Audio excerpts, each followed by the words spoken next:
Public enemy number one, anopheles, the malaria mosquito. Wanted for willful spreading of disease and theft of working hours, for bringing sickness and misery to untold millions in many parts of the world. This tiny criminal is linked to the destinies of man in a cycle of disease transmission that could not exist without either man or mosquito. Each is solely dependent on the other for the existence of the dread malaria. Anopheles is readily distinguished from other mosquitoes by the fact that she stands on her head at an angle of 45 degrees or more. This newly hatched female has not yet touched human blood, therefore does not contain malaria. But if we follow her, we'll soon learn how she becomes a malaria carrier. Like all thieves and killers, she works best under cover of darkness. Locking and barring doors and windows will not keep this hungry prowler out. She can enter through a small crack. What will she find to steal here? Only a little blood, which this man, racked with the chills and fever of malaria, will never miss. Assuming her typical angle of 45 degrees or more, she injects saliva to make penetration easier. And in a few seconds, she begins to feed. But this man is sick. Along with his blood, she's drinking in the parasites, which cause malaria. Gorged with disease-laden blood, she makes her way to some cool, dark place, where she will rest for several days and digest the blood. Although the blood is digested, the disease parasites are not harmed in any way. On the contrary, they multiply to great numbers. Hungry again, she flies out as evening falls in search of blood. This time she carries with her the malaria parasites with which she is infected.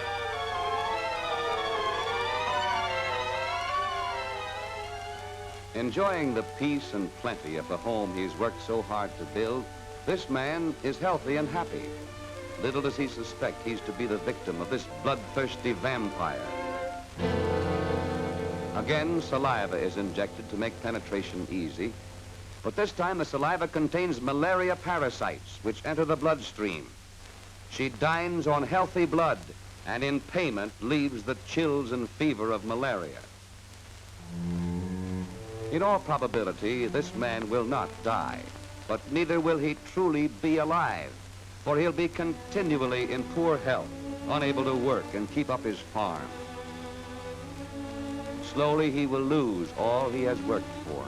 His crops will rot in the fields. His buildings and fences fall into disrepair. His livestock will be neglected, and he'll be unable to earn the money to feed and clothe his family.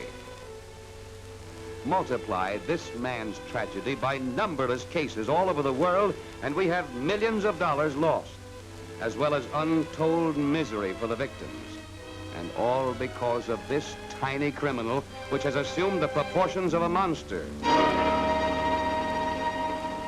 Are there 6 or 7 people in the audience who will volunteer to help us combat this evil? Good. Well, thank you, men.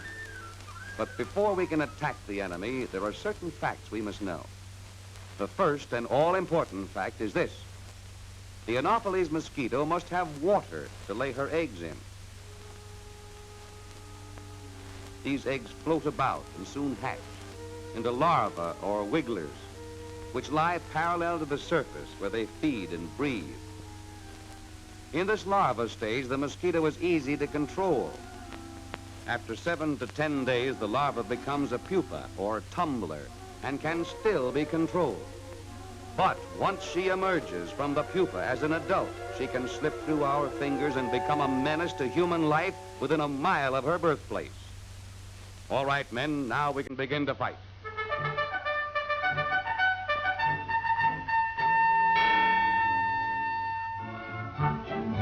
We can start by cutting the weeds where the mosquito lays her eggs.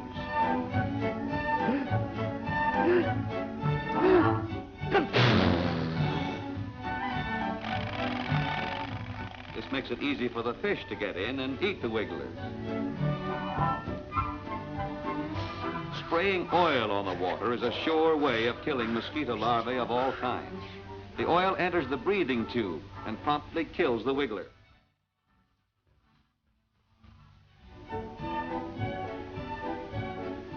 Those are wigglers, Dopey. Give them the oil treatment.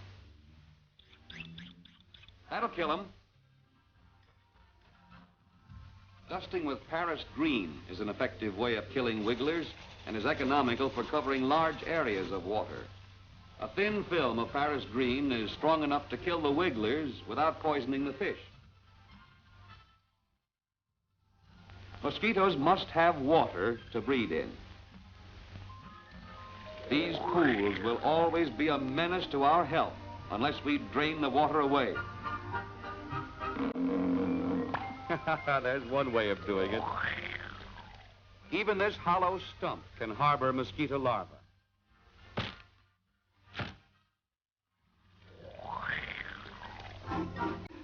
Say, that looks like smoke. Let's go in and see. Attaboy, Dopey. Spray all the dark corners and under things. You'll find mosquitoes where you least expect them.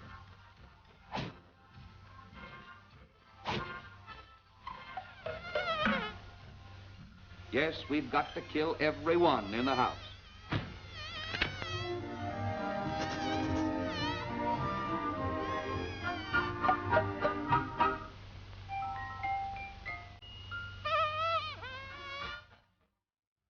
The permanent way to get rid of breeding places is to fill them with dirt. If you want to keep the rain barrel free from wigglers, let's put a screen over it. By covering the cracks in the walls with building paper, we can keep mosquitoes out.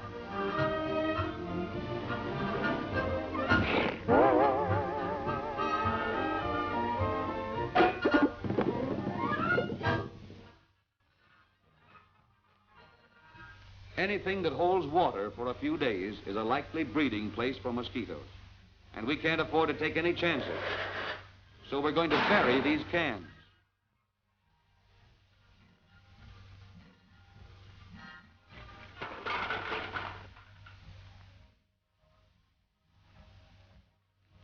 To be safe from malaria, we must put screens over all the doors and windows. Screens can save you a lot of misery. Attaboy, Dopey. Killer, good and dead.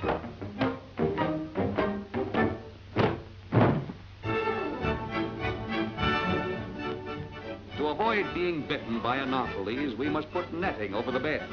Then we can sleep in safety. Don't let her get away. She's a killer.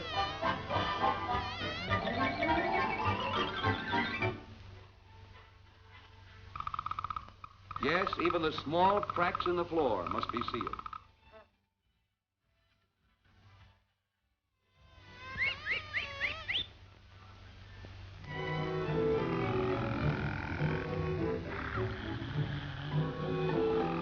And so we leave them to enjoy their well-earned rest, free from the annoyance of mosquitoes, safe from the dread malaria. Contrast their peace and happiness with the misery and sorrow of this unfortunate plague-ridden family. These people have lost everything simply because they failed to take a few easy precautions. Remember, there is only one cause of malaria, the mosquito. Destroy the mosquito and you will wipe out the disease. Then, in place of sickness and poverty, there will be health, safety, and happiness.